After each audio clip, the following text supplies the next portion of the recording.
exciting time. And you know why it's so exciting? It's because we're actually changing Fable 3.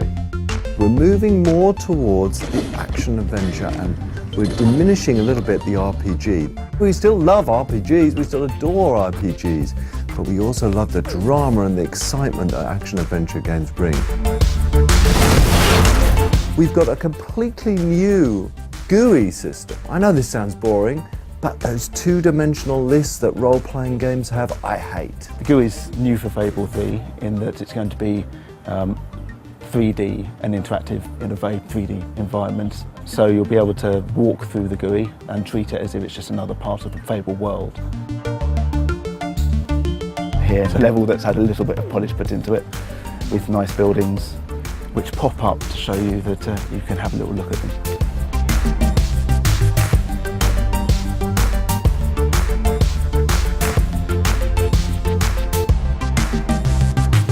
I want dressing rooms where I can change my clothes. I want armories where I can craft my weapons. I want war rooms where I can strategize. You'll be able to walk into, for example, a clothing room. You'll see statues dressed up with all the clothing that you've collected, so you can see at a glance whether you think the trousers all look good on you, that kind of thing. And you can see here we've got some outfits that we've collected during our time in the game. You'll be able to scroll through your different outfits to see what you've collected. And then just in real time I can just have a quick run around, see if I like it. One of the things about Fable is the humour. You know, people have said, it's a British humour, it's a bit like Monty Python. So we were inspired by that, and so we went out there and we got the most iconic Monty Python character ever. John Cleese is one of the major players in Fable 3. Okay. Now I've got some strange man in here who's moving around. I play Jasper, who is the butler at the Royal Palace, and he was originally butler to the king who's gone all wrong, the naughty one. And now he is the great and faithful and loyal attendant on the young fellow who's going to become the hero, or the young girl who's going to become the heroine. The bottom half of your chicken suit has arrived, and I've prepared it for you. Yes, this is exactly the sort of future I imagined for myself when I got into butling. He's a little formal because he's an old-fashioned British-style butler, but the warmth and the emotional identification with the hero or heroine is very strong. Ah, a new mask. You'd be completely anonymous wearing this on your face. Wear it anywhere else on your person, I expect you would achieve exactly the opposite effect.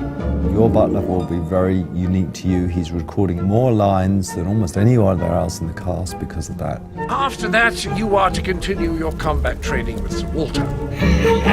You start Fable 3, it's kind of like you started Fable 1 and Fable 2. You start fairly powerless, and what you've got to do is you've got to bring together followers to overthrow this tyrant king. On your journey to overthrowing that king, you're going to make people promises. And I love the relevance to today, because what you'll find is the promises you make are going to have to be fulfilled. But just like presidents and prime ministers in today's world, it's so hard to keep those promises. The trouble with most leaders is that ultimately they just want to be in charge. And they may cover it up under the feeling that they want to do good or make these changes, but basically they just like being top dog. And then about halfway through the game, you become king or queen. You rule Albion. It's that feeling of power, of dominance. You know, we've all asked ourselves this question, well, if I was in control, I would change this. Well, now with Fable 3, you have that choice. As I play through Fable, sure enough, the experience is what the Fable fans will love, absolutely. But also, there's an element of uniqueness here, which I feel lots more people enjoy.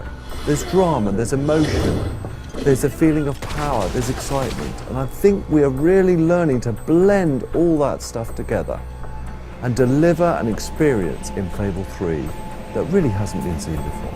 And so you have gathered every last piece of the lady's pajamas. Gosh, that would make an excellent closing line for a novel, wouldn't it? A great cliffhanger.